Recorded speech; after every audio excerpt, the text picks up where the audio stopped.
bottom of Nun Beis, Amud Beis 52b. Ketzan Mabra Masarim. We'll see what Mabra means. It's machlekes.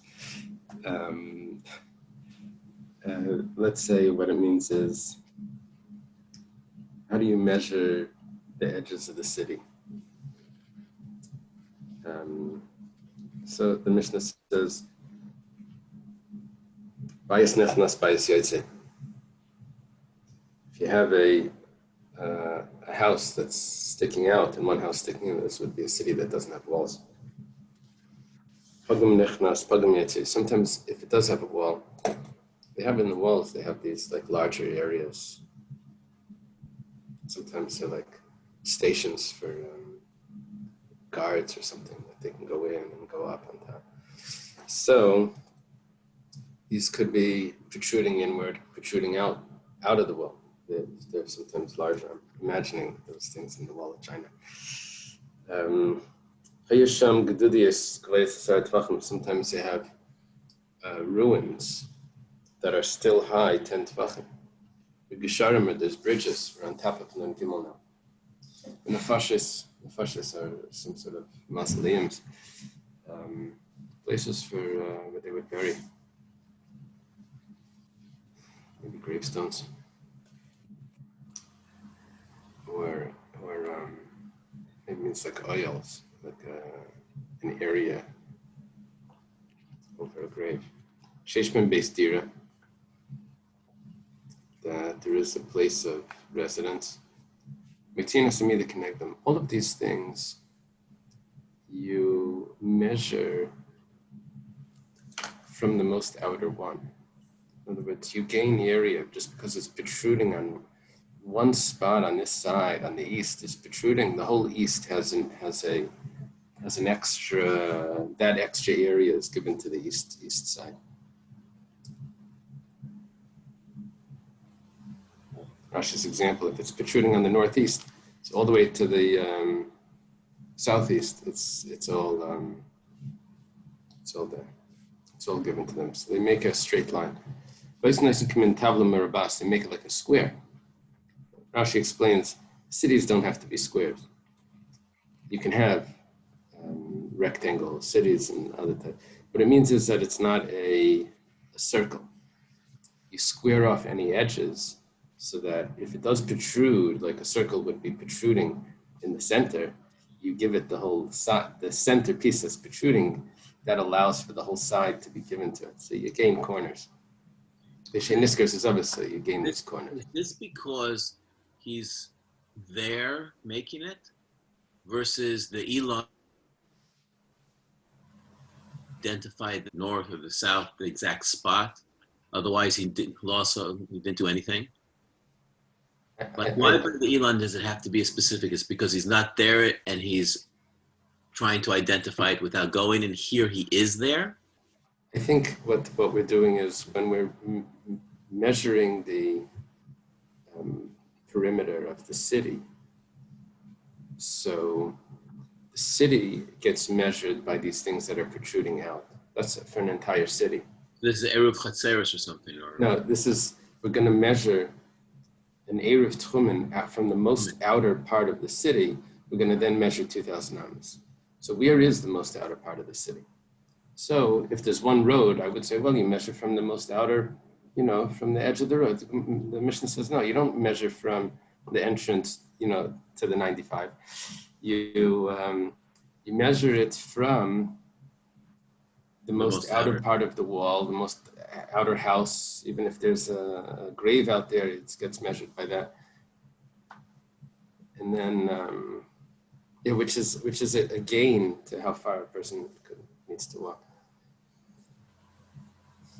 We were discussing once about going to the islands down in South Beach, if you're allowed to go there on Yom Tov. So you have to walk on, it's the 395, you have to walk on the 395, that could be out of the Tchum. So where do you measure from? Do you measure the street or do you measure from the landmass? You have to. So, like we were learning about mountains. Do you take the windy road or do you cut through? So anyway, all of this comes into play. I'm not discussing. I don't know the exact how it plays out into halacha, but all of these are relevant. Okay, like we mentioned when we just started the Mishnah, we said that there's a machlekes just what is ketzad ma'abrim, what that means. So now we'll have it over here. Rav and Shmuel, it's a machlekes Rav and Shmuel, chad tani ma'abrim, chad tani ma'abrim. I can't say this properly. I should say chad tani ma'abrim, chad tani ma'abrim. One says that it's with an ayin, and one says it's with an aleph. If it's with an ayin, then it means pregnancy, like protruding.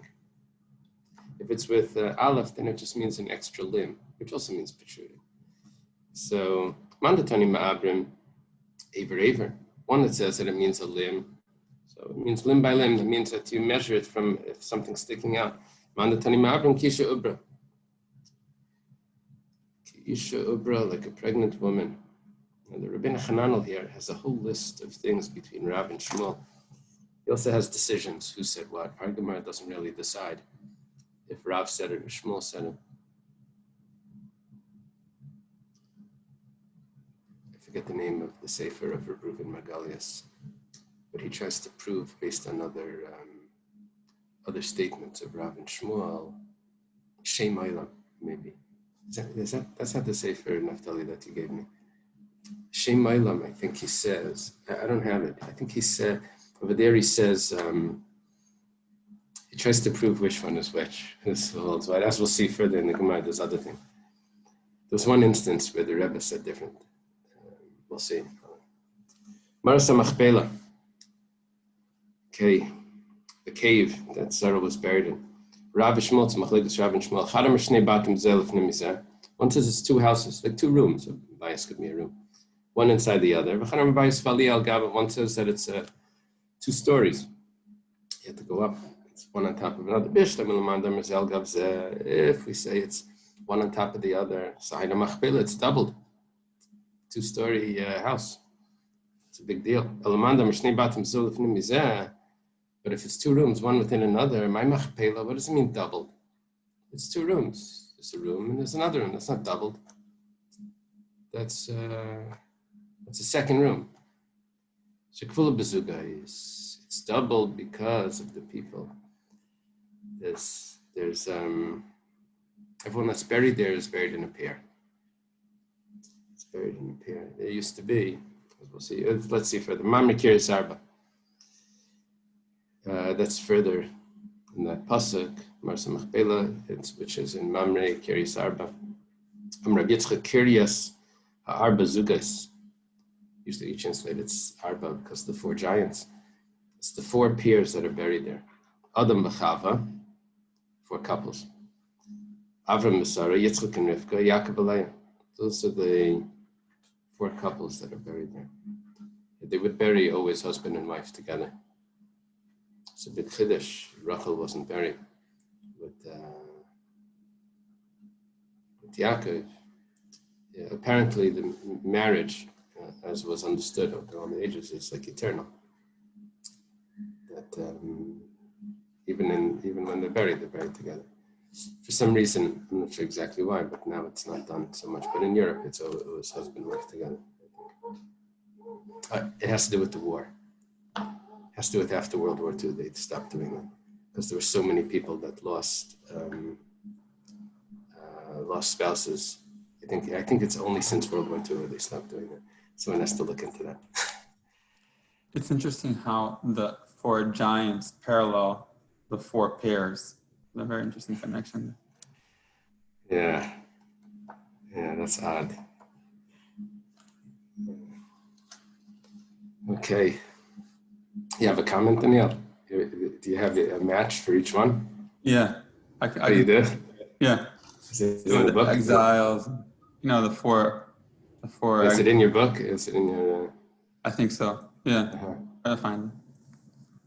This is a commercial for Danielle's book. Kabbalah of Time. Okay. Vayihi b'mei Amrafel. It wasn't days of Amrafel. Rav Shmuel Chanam and Nimrod Shmai, V'lamer Kishmai Amrafel, Sha'amar V'hipel Avram V'inam Techkiv Shanis. One says that his name was actually Nimrod. Amrafel and Nimrod here, the Gemara is saying it's the same person. It wasn't days of Amrafel, which is really Nimrod. So why is he called Amrafel? Amar V'hipel. He said to throw, and they threw Avram Avinu into the fire. I'm not sure what the Amar V'hipel. What is that? But anyway, it's something for the Mefarshim to discuss. It seems a little bit extra that Amar V'hipel. To throw Avram Avinu into the furnace. V'chanamar Amrafel Shmis. One says just the opposite. Now the question is, what's his real name? What's his nickname? So Lamer Kishmai Nimrod. So why is he called Nimrod if his name is Amrafel? Shehimar es kalam kulay alav malchusay. Caused everyone to rebel against Hashem.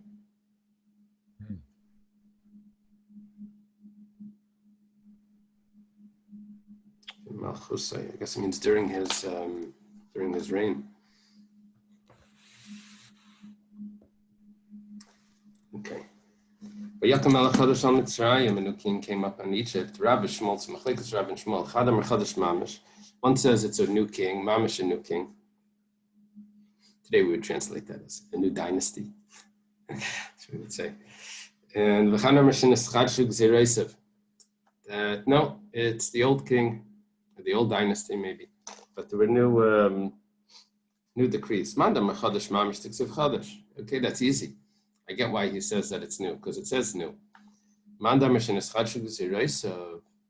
he get that it's the same king?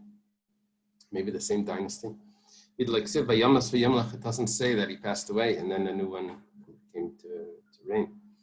There's a little bit of a problem. The one that says that he has it's the same king, he just has new decrees. He changed his edicts. So the problem is, it says Ashela Yadas Yosef, that doesn't know Yosef. Now, if it's the same king, then he obviously does know about Yosef.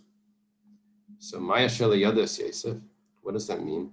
It says Davidami Kamid La Yadas the Yosef called. It's as if he made it as if he doesn't know. He forgot about Yosef on purpose. He ignored that concept. Siman Shmeinasrei v'Shnaimas Lamadna b'David v'Yivin.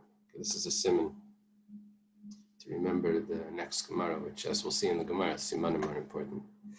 Helps you remember. Amar Rabbi Yechanan.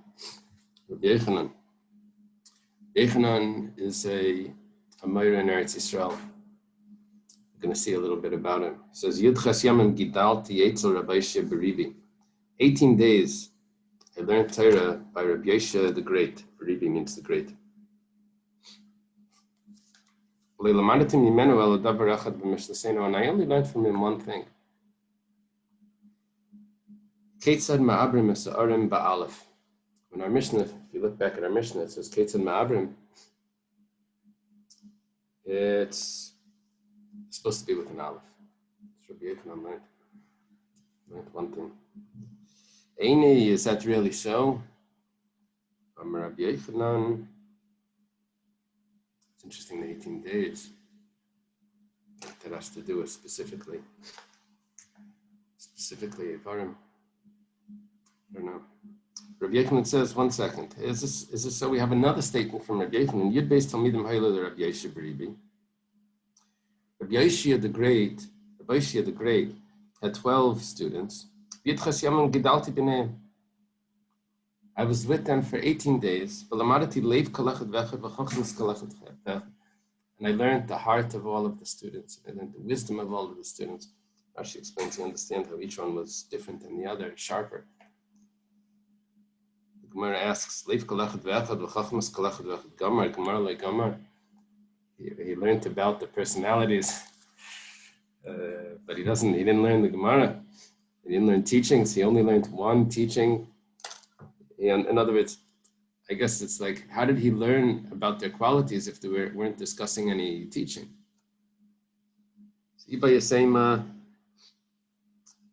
if you want to say, Minayu ditu gamar, minei didei loy gamar. He learned from the students. The main part of the yeshiva was the students. The Rosh Hashiva, Rabbi Shia came in once, he said a shir for 2 minutes. The rest of the time was the Chavrusa time. Rabbi Shia organized the brises. Rabbi Chia and Rabbi Shia. It's a very important teacher. Biba Yisema, another pshat could be, Davar Echad Mishnah Seinu Kamar. He learned one thing in our Mishnah. So if he was Mitzadeh the Brisa, so he was like in the first era of the Amoraim? Yeah, he's considered. I think it Generation was, after Rabbi Yehuda Nasi? yeah, he must have been by Rabbi Yehuda Nasi as a student, like Rabbi Chia was, unless he's slightly younger than Rabbi Chia. Rabbi Chia and Rabbi Shia were considered like partners in the Brises and the Toseftos. Apparently, he was friendly with Rabbi Yehuda Nasiya, who's a grandson. So he was very much younger than Rabbi Chia. As a student, and probably younger than Rabbi Chia as well. And Rabbi Yechanan learned by him. Okay. Amar Rabbi Yechanan Kashila Laimdim Teretz or Rabbi Shia. Rabbi Yechanan says, you see, I wanted to learn this pshat. Iba Yisema Davar Echad b'Mishnah Seinu Ka'amar. That it means Rabbi Shia was busy with brises. So there was only one Mishnah that we discussed in all of that time. Otherwise, we were memorizing brises. But no, it's not the pshat. It means in our Mishnah specifically. And this Mishnah, they learned one thing. They learned all types of Mishnayos. Also, the concept of Mishnayos is you compare them to the brises. That's how you study them. At least if it's Gemara. Okay. Amar Rabbi Yechon Kshiyinu Lamedim Teretz Rav Ashi and Yeshim Arba Ba'ama. There were 4 people in one Amma. Now, that's very tight. Usually the area of a person is an Amma. But understand this Gemara. There were only 12 students there. I guess they were pushing. They must have been squeezing together to hear what Rabbi Shia was saying. He probably spoke quietly. It was like the washing machine. Yeah. Yeah, it was, that's a reference to 770. So it was tight. If there's 12 students, that means there's only 3 Amos. Amar Rebbe, Kshina Lem Teretz or Rabbi Elazar ben Shmuel. Rebbe now says, when I was studying Torah by Rabbi Elazar ben Shmuel, this is a student of Rabbi Akiva, Rabbi Elazar ben Shmuel. He in Yeshon Shisha Bama. Wow, 6 people in an Amma. Amar Rabbi Yechanan. That's very tight. 6 people in an Amma. We have another statement we have by Rabbi Yehuda Rabbi Loi that there were 6 students under one talus. That's what we have. Okay. Amar Rabbi Yechanan, Rabbi Oshia Beribi B'Dairei K'Rab Meir B'Dairei. Rabbi Oshia the Great in his generation was like Reb Meir in his generation. We'll see what that's referring to. Ma Reb Meir B'Dairei Yelech L'Chaver Lamed Al Seif Daitai. Just like Reb Meir in his time, people couldn't understand him 100%. They didn't know if what he's saying, he meant it to be 100% to be correct, or if it was challenging. Or, like we learned on Daf Yud Gimel back in the beginning, we had a whole page all about Reb Meir, led by Rabbi Shmuel, led by Rabbi Akiva. He was able to explain everything, and it was very hard. The people didn't understand if this was. They didn't know which one was the halacha. So Rabbi Shia as well, they were not able. They can't understand him. He was able to understand, to explain everything. Amar Rabbi Yechanan says, "Liban shel rishayin kepischi shel ulam." The heart. We've learned before that the heart may mean the brain. In modern Hebrew, late is the heart. It could be in the mind. So the heart of the Rishonim is kepischi shel ulam, is like the opening of the ulam. Shel achronim, of the later generations, kepischi shel heichal, is the opening of the heichal. Va'anu, and us, Kamlei Nekev Machat Tzidkis, we are like the hole in a very thin and a fine needle. There's a little bit of an issue here that we need to think about. I know that the ulam is wider, 20 amas wide. So the heart, the understanding of the Rishonim was much broader, and the Heichal was more narrow, 10 amas wide. And we are so thin, like a. Only problem is if you use all of the information that you're given here, the ulam is not as holy as the heichal. And I'm not sure if we're supposed to be reading it. We probably are, but we need more information of what that's exactly referring to. So yes, it's wider, but is it as effective or something? I'm not sure. Okay. So there's a Maral. The Maral has a discussion about that. Okay. So 1 second. Let me see. Give me 1 second.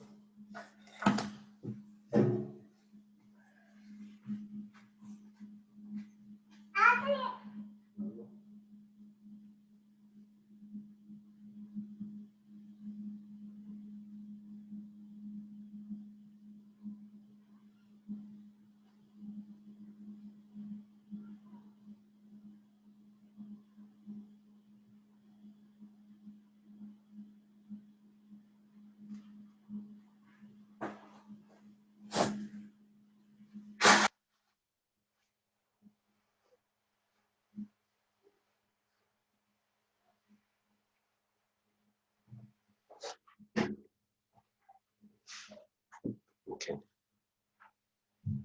Who are the Rishonim? Sorry, Rabbi Akiva. Achrayim, it's Rabbi Elazar ben Shmuel.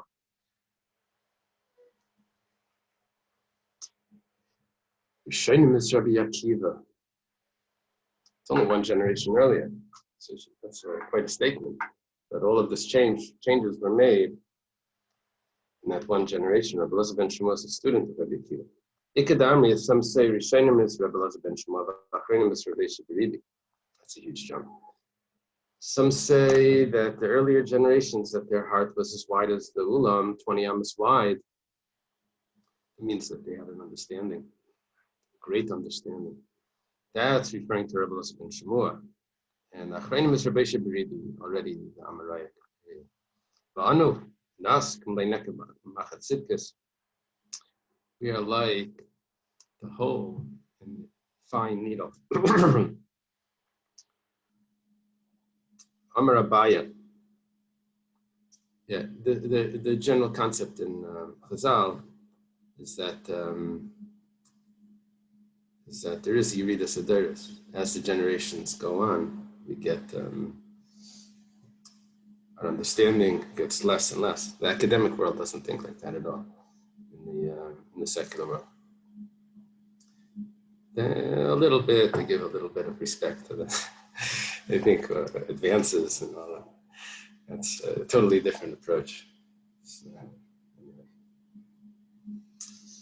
Amar Abaya Vananki Sichsa Beguda Legamara. We are like Abaya saying this. Jumping over to Bavel. We are like a peg in the wall when it comes to Gemara, when it comes to the teachings. A peg in the wall would mean that it's hard to bang a peg into the wall. And it also doesn't do much. But in other words, we don't learn very, very quickly. Amar Rava challenge is a contemporary of Abaya. He has a different approach. Vananki Yatzbasa Bekira L'Svara. He says we're like our fingers like in wax when it comes to logic. Now Abaya, I think had the greater memory, and Rava had the more deeper learning. So Rava talks about svara, and I think it's understood here that we're dealing with a wax, that it's a hard wax, That's what Rashi explains it, that you can't put your finger into it, just a little bit, make a little indent, and that's about it. So when it comes to logic, we're also very slow. Amar Ravashi Ananki Esbasa de Bir L'Shikha. Ravashi says we're like a finger in a pit when it comes to forgetfulness. So he uses the opposite, takes the negative side. Says for us to forget, it's very easy. See, Taisvus, he says a different pshat over here. The bizri, some sort of grain or something. Just when we put our finger into a pile of grain, we take it out, it fills up right away. That's sort of like when we learn, turn the page in the Gemara, it like fills up. It just fills back up. We forget everything. Amar Rav Yehuda, Amar Rav. Rabbi Yehuda says the name of Rav Bnei Yehuda, Shekbidu al Shainam, Niskai Matirasam, Biyadam. Bnei Yehuda, that was particular about their language. They kept the Torah. The people from the Galil, so this is north and south over here. The people of the north, they were not so careful. What does it mean, that they didn't swear? We'll see in a moment. It has multiple meanings. I'm sorry? The clean mouth. They kept a clean mouth? That's one shot that would fit with the Gemara Pesachim. But we'll see what the Gemara is going to explain. The Gemara Pesachim, at the beginning of Pesachim, says two people were walking. I think one of them was Rabbi Yochanan. And someone said something about a carcass that was laying over there. And he said, nothing's going to become of him. He doesn't have a good language. The other one that spoke about it in a nice language said, he's going to be great. So that's the first few pages of Pesachim, discusses language. Pesach, right? So, Bnei Galil, they didn't have the Torah didn't last. The Gemara asks, does it have to do with being particular? They're precise. That's what's important. Do you say it accurately? And they have mnemonics. They would use techniques to be able to remember. They were able to keep it. Bnei Galil, the Leidaiki Lishna, if you look at this very just external way of looking at this, the Bnei Yehuda recognized that it's not so easy to learn. You have to make tricks. And you have to make sure that you study things exactly. Like the limitations. In the Bnei Galil, they learned. They hope for the best. They didn't do you need tricks when it comes to learning. You have to, technique. And you got to try it and see which way you memorize better and make sure that you hear it the same way. Use the same sefer every time. Remembering the shape of the page, the format. You need a lot of techniques to be able to, that's externally, I'm sure, Pinimis and Yanim, there's a lot of things. Bnei Yehuda, Gamru, Mechad Rabba, and Eskam Mitzras and Biyad. Bnei Yehuda, they learned from one teacher. So they learned the same language, so it was easy for them to remember. Bnei Galil, the Legamri Mechad Rabba, they were different teachers. So they weren't able to remember it. The little switches can mess up the memory.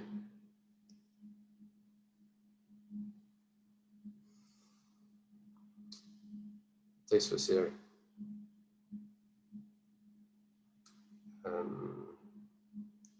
The Gemara, Rabbi Haradav Shliavav the Mizbar. When it comes to svara, when it comes to logic, Tosfos says it's better to have different teachers because you hear different svaras.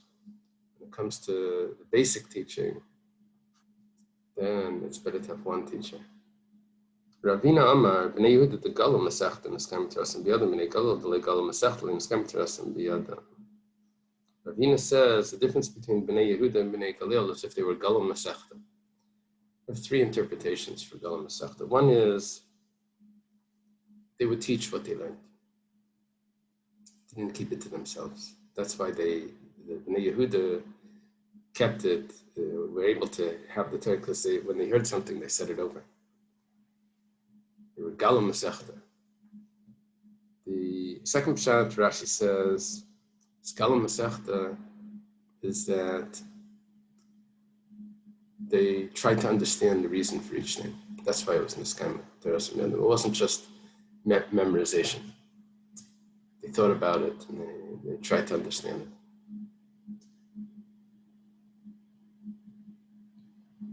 Yeah, I read one of the commentaries on this stuff. I'm not sure which exact piece, but some sefer. Sorry? Yeah. Some sefers. Go ahead.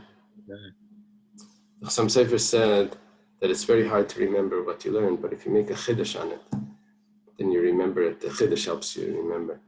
He says, even though not all the chiddushim are emes, but they help you remember, and it's, at least it has that benefit. Anyway, Moshe, what are you saying? No, so I know that Galu is coming from the word Gilui, from reveal, like helping and sharing with others. But can this, I mean, it's the same verb as Galus. So, time frame. Yehuda with Yerushalayim, and all the yeshivas were in the Galil at that time, and Yehuda was was destroyed at that point. So could it be that because Yehuda Galu, they were not there, lo niskaima, Bnei Galil, the shelo Galu at that time. But it's interesting. I don't know. That Bnei Yehuda was Galil is up north. Right, but Bnei Yehuda, the Galu Masechta, they're the ones that niskaim with Torah. No, it's all about where you put the comma. We've learned that, The Galu Masechta niskaima. Okay, one thing I know, Moshe, is that this Gemara you'll remember. You have a chiddush. Okay. Now the Gemara said, there's one more pshat, very nice pshat. The Goinim say this, that the Galu Masechta means that they would tell the students what they're going to teach. The students could prepare. And that way, when they heard the shiur, the students were ready. And the shiur that they would hear from the teacher, they were able to absorb it better. It wasn't everything new. When you hear something the first time, you reject it. My students say, that's so not true. I never heard that. And then the second time, I already accepted it a little bit. Yeah, I heard that once. That's okay. So if you can prepare first, then you hear the shiur, then it's more accepted better. So now the Gemara says, interesting, David Galim Masechta, whatever the pshat is, there's several pshatim. David did this, he was Galim Masechta. Maybe it means he taught, maybe it means he told the students, maybe it means he thought about things. Shaul, like Galim Masechta, but Shaul didn't, comparing two kings.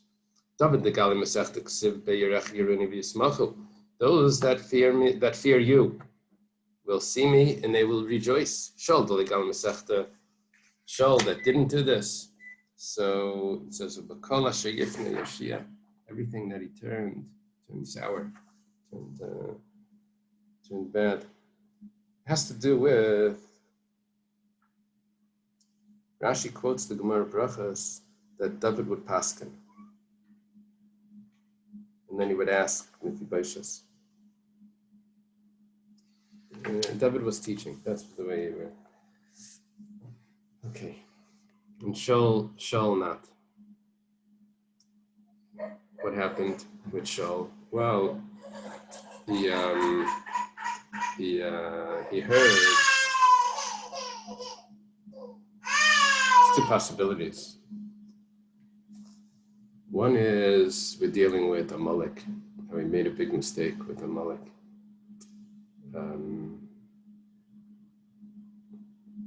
He didn't kill the animals, etc. And Agag. The other possibility, what Rashi tells us, is about Naiv Yerakayim. He made a big mistake the way he heard David, but asked the Urim Tumim, and that means that he was a king. Only a king can ask the Urim Tumim. And they supported, he thought that Naivir Kainim was supporting David. Really, they understood that he was a messenger of Shaul. He ended up killing out the city. How do we know that Hashem forgave Shaul for the sin? According to Rashi, for killing Naivir Kainim. Shenemar, as it says, it's a very sad quote.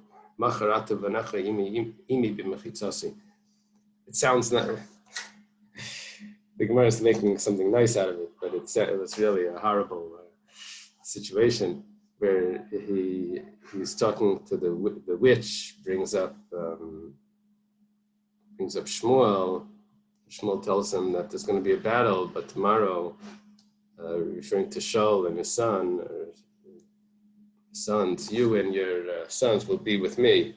That meant that they weren't going to survive the battle. But it says, Imi b'mechitzasi. Is he going to be together with Shmuel? That's pretty good. It means that he's forgiven.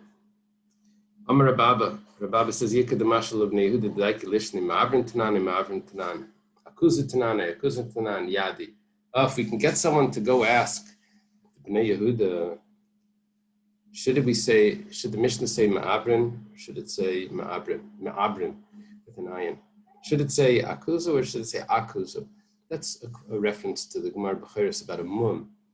If there's an animal that's missing one of the testicles, and they have to check it to see if it's really there, does the animal have a mum? Could it be offered as a sacrifice? So they sit it in a certain position, and then they try to see if it will come out of the socket. So, but what's the word? Is it akuz? Either way, it means the same thing. I think they sit it on its ankle or something.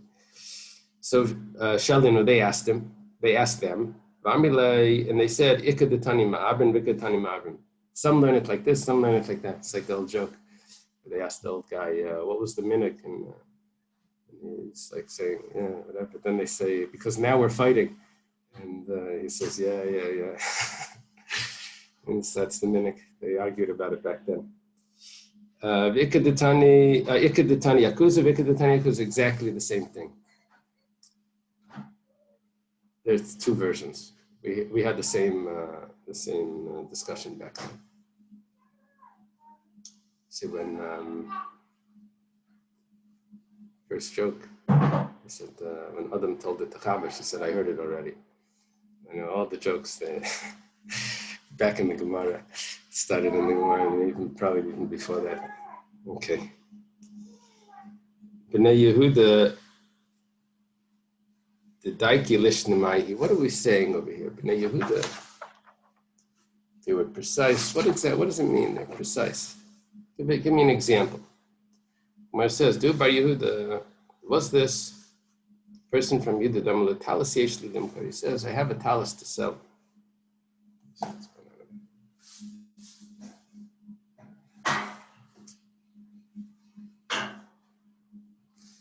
I have a talis to sell. Amalei, my gavin talischa. Said, what color is your talis? Ben Yada learns this, that it's referring to Torah. So I'm saying, I have Torah. Asking him, what type of Torah? He said, Remez, Jush, Said. Amalahu, Kitar den alayadama. It's like beats on the ground. That is a very precise way of giving a color. It's not just beets. It's beets while they're still on the ground. There still is a greenish into that. In other words, they were very, very accurate, very precise in the way they describe things. Okay. To see the Ben Yada, to see how this refers to which type of Torah. You can get it on the Safari, by the way. Ben Yada. You click commentaries. It's up there. Bnei Galil, what is? Let's hear an example of the Bnei Galil. They were not so precise. It says another time. There Bar Galila, there was a Bar Galila. That because of Amar Laman. He was going and he said, Amar. They needed speech therapist. He was supposed to be saying chamar, they think, but he wasn't able to say that, so he said amar. And maybe he was saying amar with an ayin, or maybe he was saying amar with the aleph, but each one means something else. He says, he's asking, anyone have amar? Amalei Galila Shaita, they said, foolish Galilean. Chamar Lamirkav, are you looking for a donkey to ride? Or Chamar Lamishte, are you looking for wine to drink? Now that, I don't know if you really can tell the difference between those two Chamars. We said, depends what type of kick you get out of it. But in the word, I think it's the same, the Chamar. Amar Lamilba She'emer Leskasia, is it wool to wear? Or is it a sheep to shecht? That's an ayin or an aleph. Okay. He said the Bible name al say. But by the way, the Akuzu is the name of Hashem. Oh.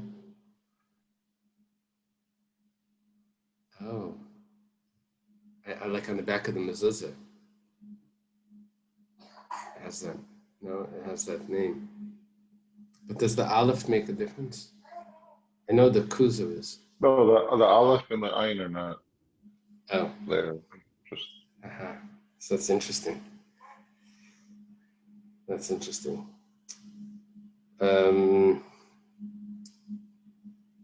Yeah, I didn't get a chance to look at that in the Ben Yehuda, but that could be something that he would mention. That's his style. So there's a woman that wants to tell her friend, "Tai to uchle chalba, come and I'll feed you." I think it means milk. And I'll feed you milk. However, she was a Galilean, and she said, "Amrallah." She says to her, "Shaluchti."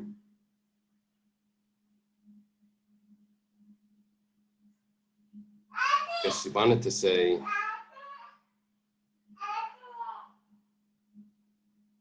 I don't know what word she wanted to say instead of the shlufti.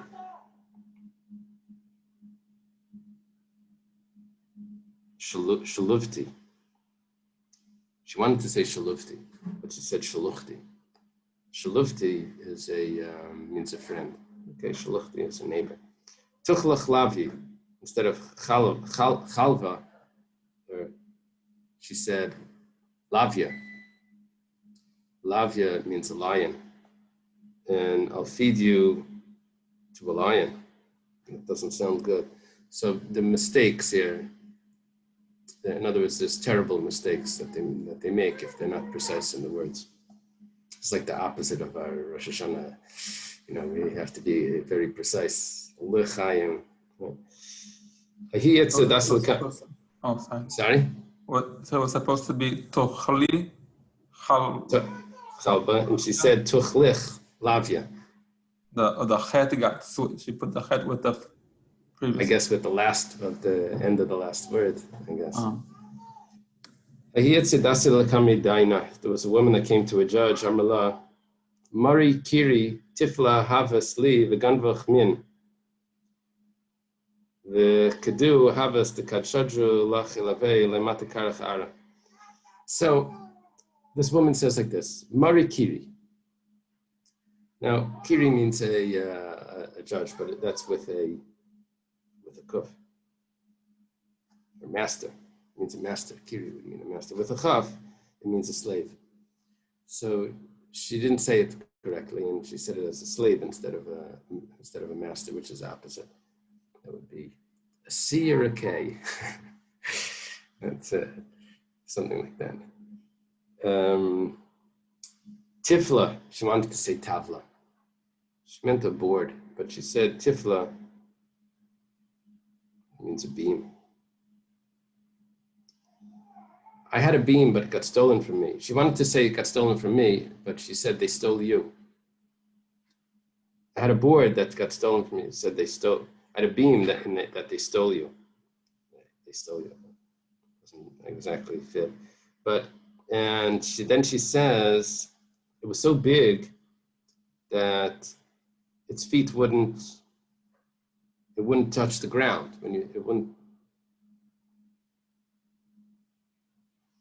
if you would hold it up, it wouldn't touch the ground. No, that doesn't make sense. if you would be on it, you wouldn't touch the ground. That's what she wanted to say. But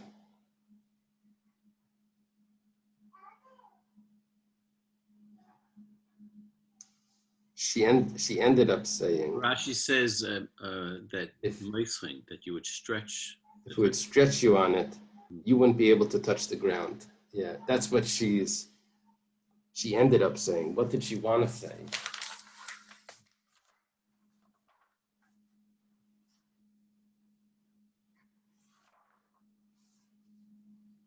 She wanted to say,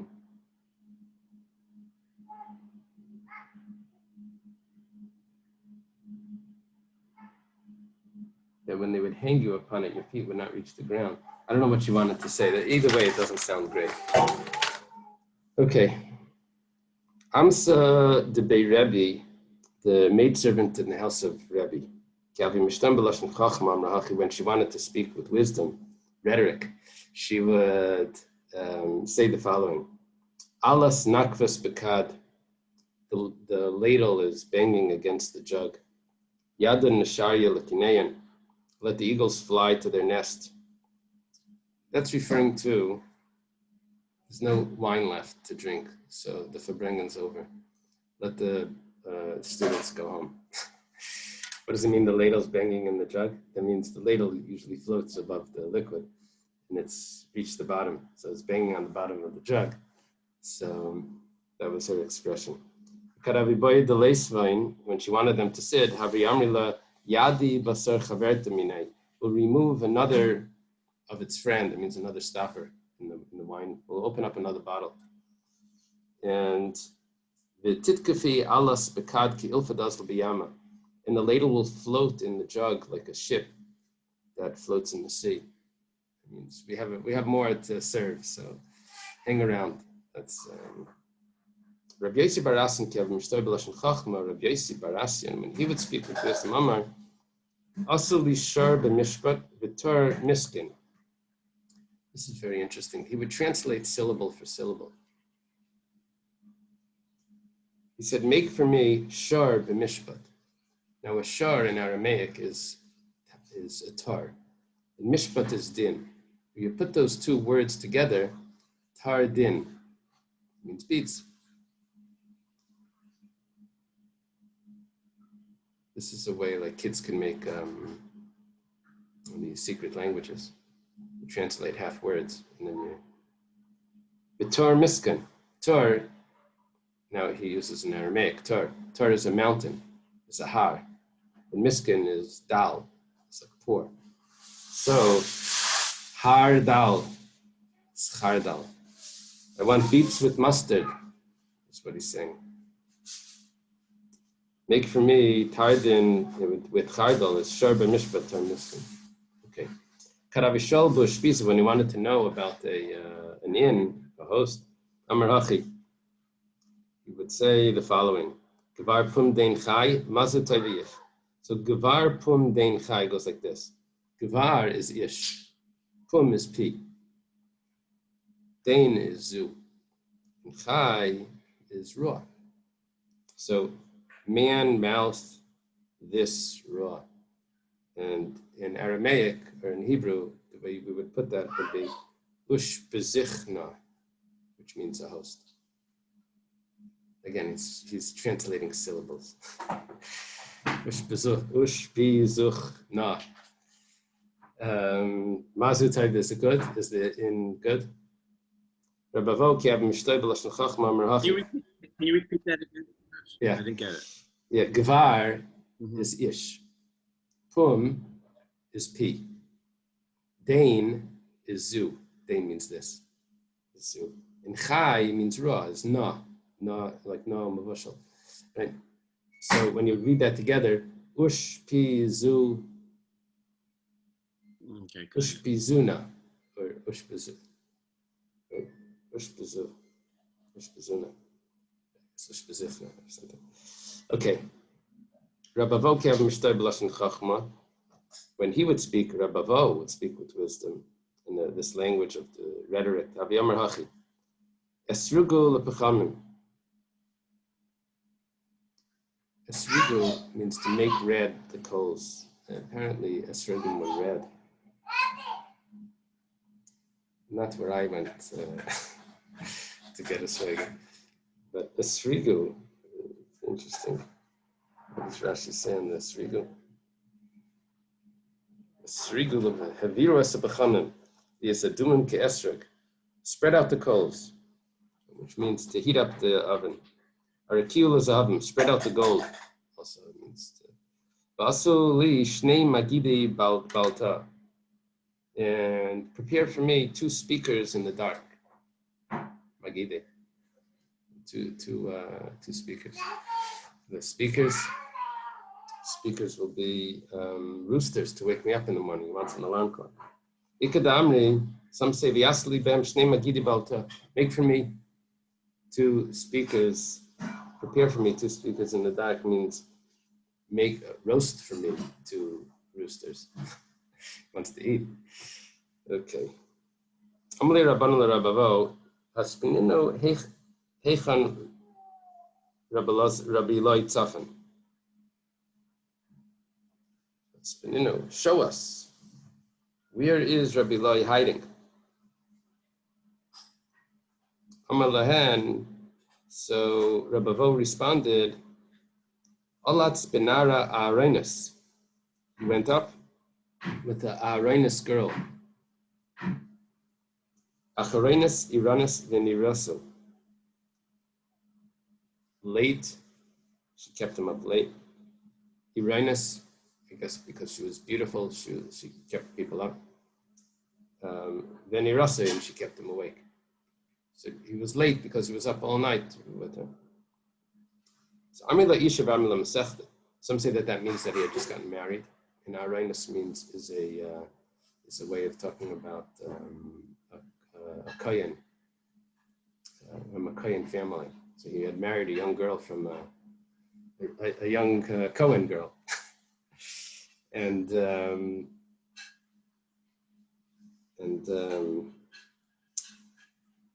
yeah, there's a group of Chassidim that they call him that. Then some say it means a Masechta. It was only Masechta Kachim. It kept him up late. It's very hard to remember. Okay, Amillah Rabbi Lai Spinon Hechan Rabbavo Tzafan. They asked Rabbi Lai, where's Rabbavo hiding? Show us. Amillah Nesiyayitz B'machter. He went to take advice by the crowns.